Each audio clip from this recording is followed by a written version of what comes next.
Hello, welcome to Backstory with Joan Goldstein. I'm Joan Goldstein. I have a very, very interesting guest today. He is a man who, amongst many things, is the director of a program for boys and girls. A Boys and Girls Club Bike Exchange is his program, and he's going to explain what it is, how he does it, and who he helps. And so his name is Ira Saltiel. And Ira, welcome so much to my program. Thank you. So tell us about your Boys and Girls Club Bike Exchange. Where does it all start and why do you do it? Well, the Boys and Girls Club Bike Exchange is an all-volunteer program. It supports the Boys and Girls Club of Greater Mercer County. We have a store in Ewing, New Jersey. We have currently about 50 volunteers. We collect bikes, we refurbish them and repair them, and we sell them in the store, and every penny of the proceeds go to support the Boys and Girls Club. Most of our money goes to support after-school programs for the Boys and Girls Club. To date, we are now in existence 14 years. We have sold over 25,000 bikes, and we have given the Boys and Girls Club after expenses a bit over $1.5 million. So it's quite a large program. Those of us who work there as volunteers love the program. Most of us are cyclists. I'm a cyclist, former president of the local bicycle club, the Princeton Freewheeler Bike Club, which has about 700 members. Many of our volunteers are members of that bike club and other bike clubs in the area, and are avid cyclists. So we get to do what we like while giving back to the community. So it's just a really wonderful thing. I get more out of it than I give, and it's quite fun. We have a lot of wonderful experiences while we're working there. Tell us something about the kids who come there. What is their life like? Where do they live? Most of the children who go to the Boys and Girls Club in Mercer County are in and around Trenton area.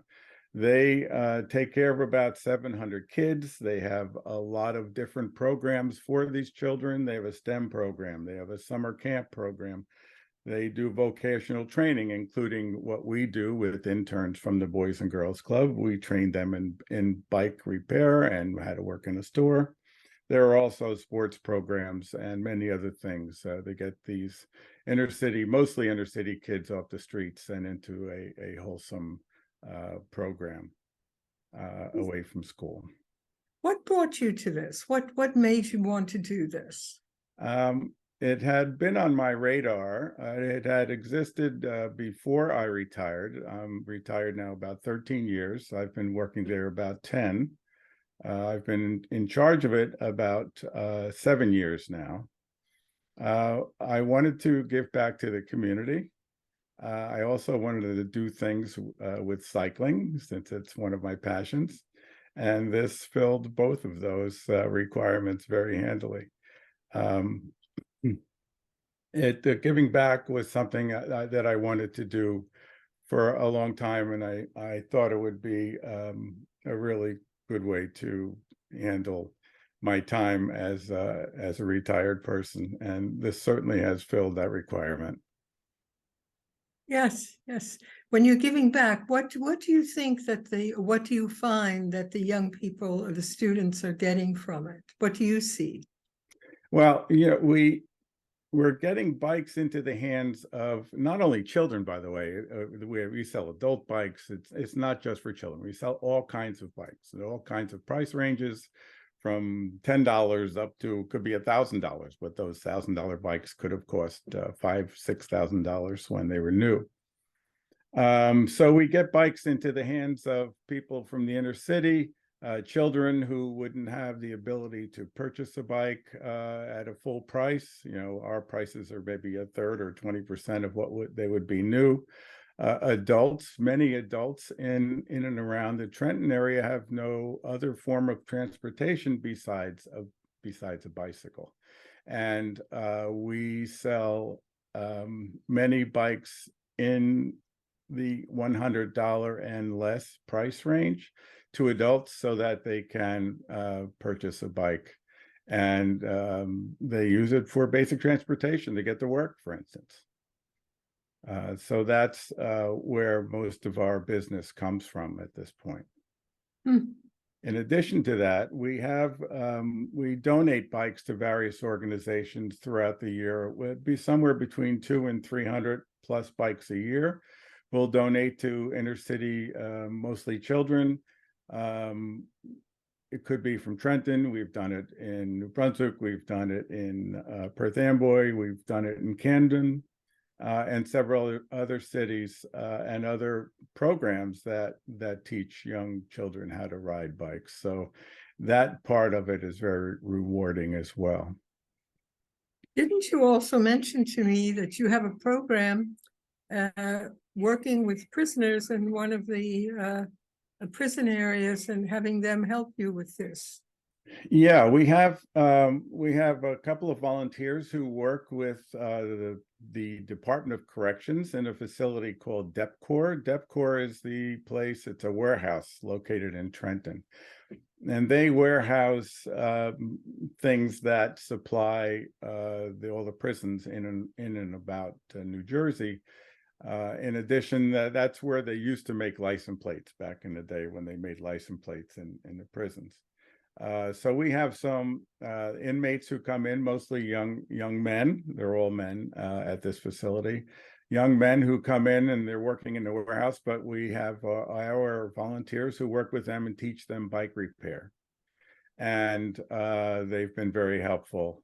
It's a two-way street. Not only do we teach them bike repair, and they also allow us to inventory bikes at their warehouse. We have about 300 plus bikes in their warehouse because our store is, even though it's large, it's a 5,000 square foot store. We sell over 2,000 bikes a year, so it's hard for us to inventory all those bikes in one place. And they allow us to do that, which is really nice. It helps us out greatly. When I was a kid growing up in New York, we didn't have cars. You didn't own cars. We did have a bicycle. Our family, all four of us, my mother, father, my brother, and I would ride the same bicycle, not at the same time. Right. But we would, ride to school maybe, or maybe to the store, or maybe to buy food. So I am very familiar with bicycles. So at some point in my life, I think I had graduated from college at the University of Iowa, and I saw a note about you could bicycle through Europe. And I thought, gee, I'd like to do that. That'd be fun. So I signed up for American Youth Hostel, and it was a bike trip through England and Scandinavia. And it was through the summer. And I thought that I rode my bike pretty well and that I'd be fine, but it was more challenging than I could have imagined because we had to have saddle bags over the back of the bikes for everything that we wore, our clothes and our food.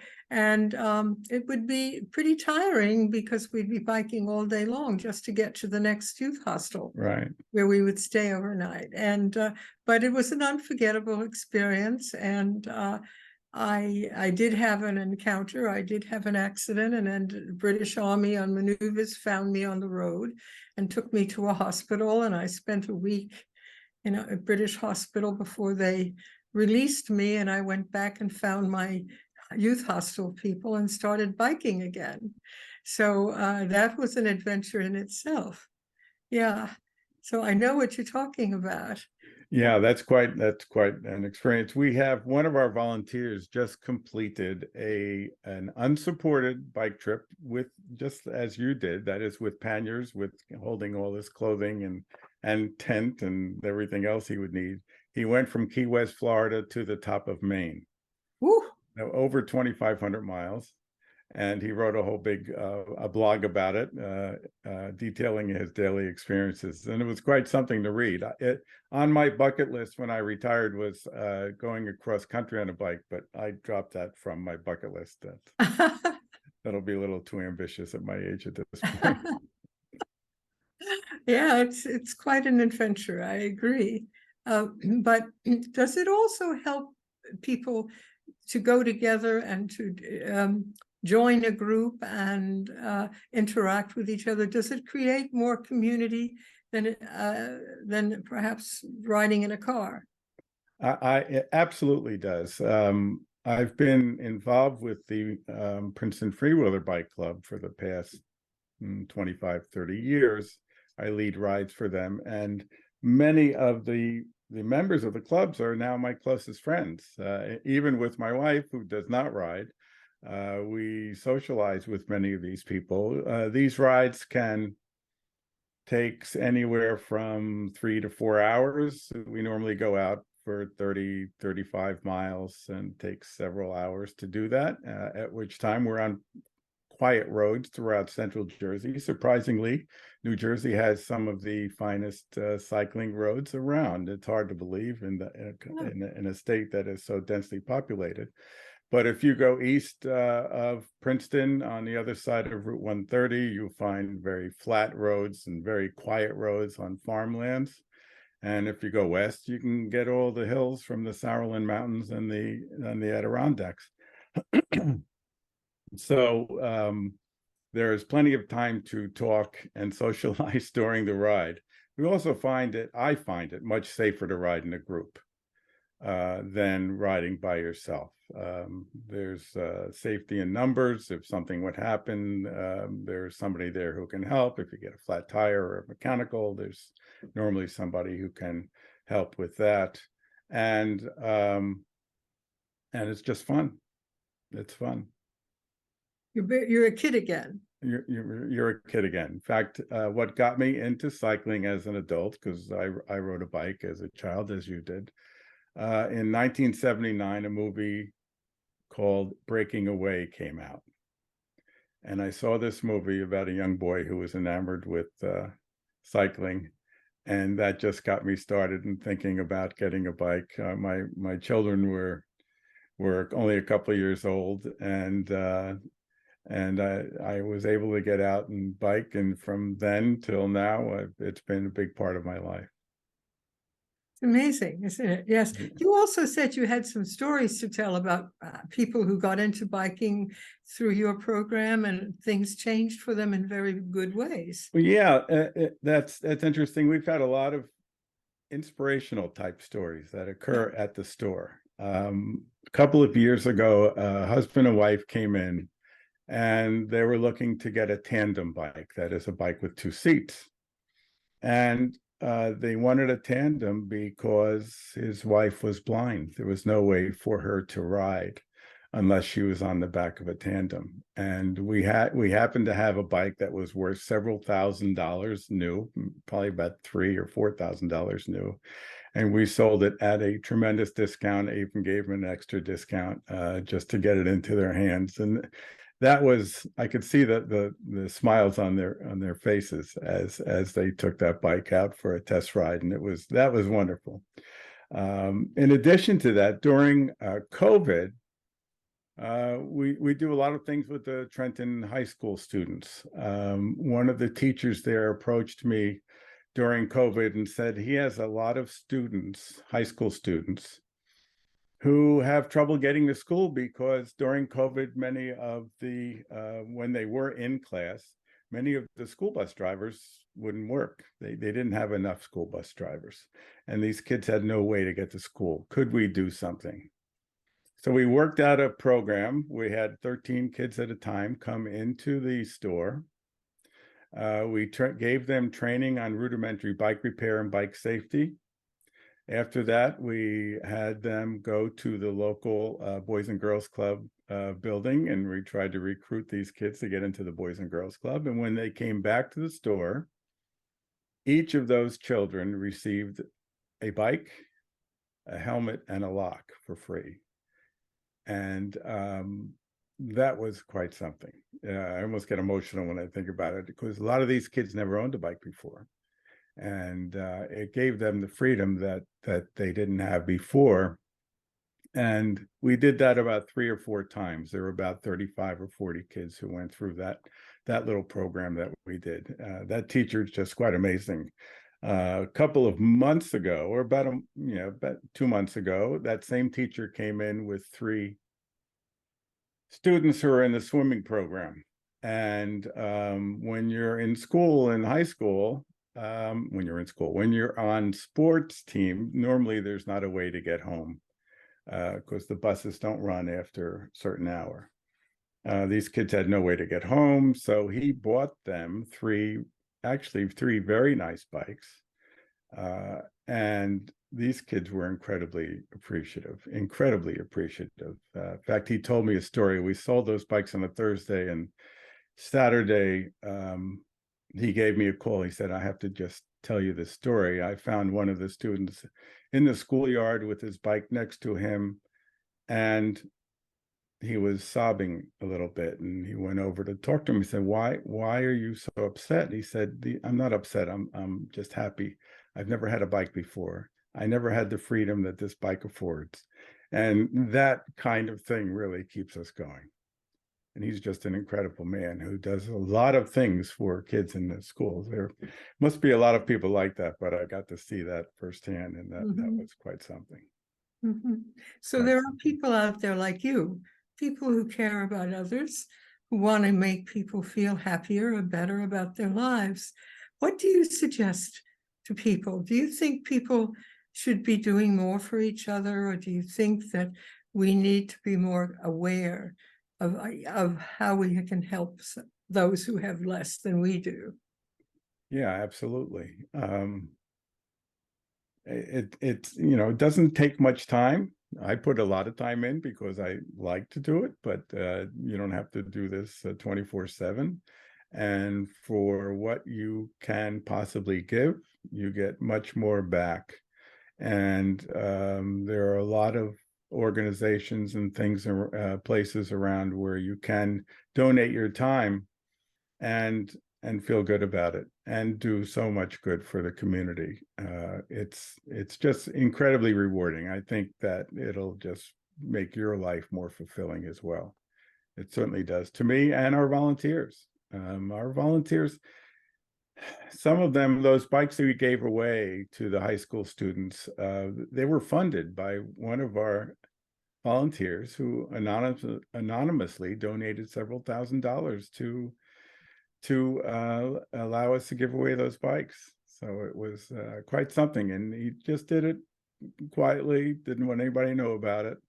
And that happens every now and then. He's just a wonderful person. We have a lot of people like that who give back. And many of our volunteers do other things. They work with Task, the local organization in Trenton. It's a food pantry. Some work for some of the other programs in and around Trenton as well. So yeah, I highly recommend that if you have the time to go out and do something for the community. If somebody wants to help your group or work with your group, how do they get in touch with you? What can they do? Well, they can do a Google search for the Boys and Girls Club Bike Exchange. On there, there's a contact information. Send an email to that, I get it, and then we will talk about how to volunteer. There are all kinds of things you can do as a volunteer at the Bike Exchange. You can work in sales. You can work as a manager. You could work repairing bikes. You can help with bike pickup and drop off, because we have 2,000 bikes a year that have to come to the store. We have people who coordinate bike drives. So we do have about 10 or 12 bike drives a year that organizations such as J&J Squibb, New Jersey manufacturers, and other companies and mosques and synagogues also do for us as well. Mercer County Park System is closely connected to the Boys and Girls Club. And 2 years ago, they said, let's do a bike drive at the Mercer County Park. And they have about 5 or 6 parks in their system. So that at 4 parks, they had designated a day in April. And a bike drive for us normally produces 50 to 100 bikes. Well, the first year we did that, they advertised it heavily on social media mostly. And we had 400 bikes come in.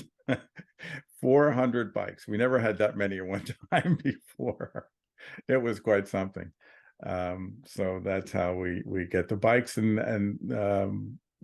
that's what the people do as volunteers. So there are a lot of different things you can do. You don't have to sell. You don't have to just repair bikes. We have a repair stations. We have 10 repair stations in the back of the store. We harvest parts off of bikes that we feel aren't worth fixing. We probably have more parts for bikes than any other shop within 1,000 miles, because we take them off of bikes we feel aren't worth fixing. And we have them all very neatly organized throughout the back of the store. And we have every tool and widget that you would need to fix a bike. So if you are working in the repair area, we'll train you in bike repair. And that's a great way to learn how to fix bikes. Okay, you have a lot to offer. What do you see for yourself during this time of COVID, where people have experienced more isolation, especially young people? How do you see your program helping them? What do you think of doing or changing that might be helpful? Yeah, that's interesting. During COVID, there was a bicycle boom because people couldn't exercise indoors at a gym unless you're indoor by yourself. So the demand for bicycles was huge. And we had people come into the store who hadn't ridden a bike since they were in their 50s or 60s, hadn't ridden a bike since high school, since they got their driver's license. And they said, what kind of bike could I get? I don't know. I haven't ridden. I don't know if I still can ride. And of course, they got on a bike and they rode. The demand for bikes was so high and the supply was so low that we were the only shop around, because the supply chain for bikes, as well as most other things, just dried up. But we had bikes, and there were days when we were only open one day a week, and people would wait 2 hours in line outside our store. The line would wrap around the building. I have pictures of it later if we want to show some pictures. Wrap around the store, and we would have, on the sales floor, we normally have about 200 bikes. We would start the day with a full shop in the front of bikes, and they'd be cleared out by 1 o'clock. One day we sold a bike every 3 minutes for 6 hours. There were only 3 of us working in the store at the time. So that was quite something. So during COVID, it got a lot of people into cycling, just to get out and get some exercise and fresh air without having to worry about giving COVID to somebody else. It was sort of proven that you're going to be okay, because our bike club did that as well. Can you show us some of the pictures that you wanted to show us? Yeah, let's see if I can share the screen. Let's see.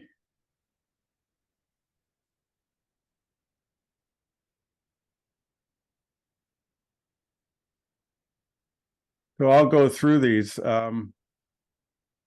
one by one. So this is when we collect bikes. This is a friend who had one of these kind of cars, and at any given time, we can get 25 to as many as 400 bikes. That's our storefront in the Capitol Plaza Shopping Center. Now, this is the first group of high school students. There were 13 of them who came with a teacher, and they got all these bikes for free. You can see it was during COVID, so we were all masked. And the people, this fella here is the trainer. He trains our interns. In fact, he came through the intern program. He lived in Trenton area, went through the intern program, and now he's hired. He's the only person that we hire or as part of the Boys and Girls Club. He's on their payroll to train interns, and he worked with these young men as well. And our volunteers, this fellow was a professor at college at Mercer County College. He worked for Squibb. He's an actor, and he did some stuff on Marcus at some theaters in Philadelphia. And then there's me, and I'm just a used bike salesman. So this is one of the interns. I always like this picture because he was a large young man working on the tiniest of bikes, and you can see he was getting a kick out of it as well. This was a day called First Night or Night Out or something. The Trenton Police Department has this program, and we gave away about 70 bikes. So all those bikes were given away to children in Trenton. These are all the kids who got the bikes. There's our sign with the bike exchange. That was a good day. Present there was the mayor of Trenton, also the fellow, he was the head of the Department of Corrections for the state. And some of our volunteers obviously were there as well. This was during COVID, when people were waiting 6 feet apart. All these people here were waiting to get in. It actually wrapped around the mall. They waited as long as 2 hours to get into the store. So that was quite something. This is some of the inventory we had this is at the Department of Corrections warehouse.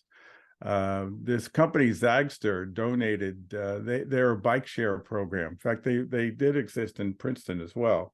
Well, when they were done with the bikes, they donated 200 of these things to us, and we sold them for about $150 each. It was Ira Saltiel, we have to stop now, but I want to thank you so much for coming on board. Hopefully, if there are people who want to join you or help you, they can get in touch with you. And I think it'll be a wonderful experience. So I hope people get in touch with Ira Saltiel at Bike Exchange. Any questions? No? Okay. Thank you so much for coming on board. Backstory with Joan Goldstein.